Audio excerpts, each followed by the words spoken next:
matière première, oui. Les déchets verts, c'est ça. Ça, c'est du déchet vert, c'est du pain qui a été coupé. Donc vous avez des aiguilles de pain et des petites branches qui sont broyées. C'est typiquement des choses aujourd'hui qui partent dans ces déchetteries et qui ne sont pas valorisées. À côté, là, vous avez de la balle de riz. Donc ça, c'est utilisé dans certains pays, mais en France, assez peu. Et puis ici, vous avez de la canne de Provence, donc les roseaux qui poussent. Voilà. Ici, ça vient de chez un industriel qui fait des hanches.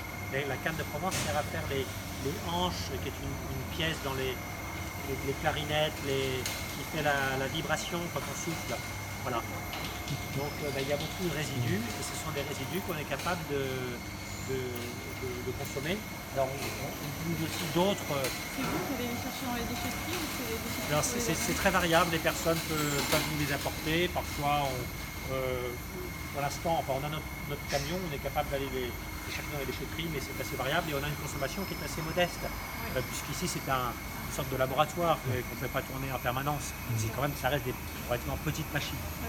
Voilà. Vous avez ici, sur le premier démonstrateur, vous avez ici ce qu'on appelle le silo à biomasse, donc, qui est le stockage important de biomasse. Alors ici c'est un petit silo, puisque je vous dis ça peut atteindre plusieurs centaines de mètres cubes, et celui-là est cohérent avec la taille des machines qui sont ici, qui sont des petites machines.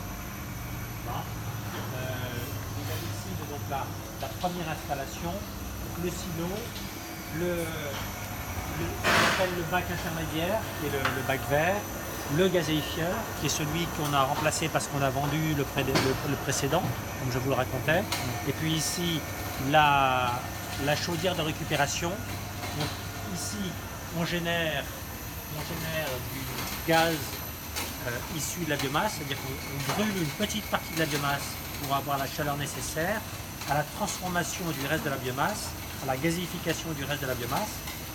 On est en défaut d'air, et donc ce gaz que l'on produit ne brûle pas dans cette zone. Il part dans un tube de post-combustion que vous voyez ici, et c'est là qu'on injecte de l'air et que la combustion devient possible.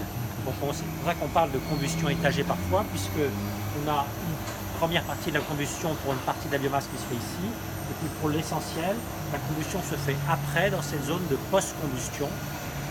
Et puis ensuite on a la chaudière, où la chaleur des gaz, donc là on va avoir des gaz à 1000 degrés, et les gaz à 1000 degrés vont servir à réchauffer de l'eau et à produire de l'eau chaude directement utilisée dans un réseau.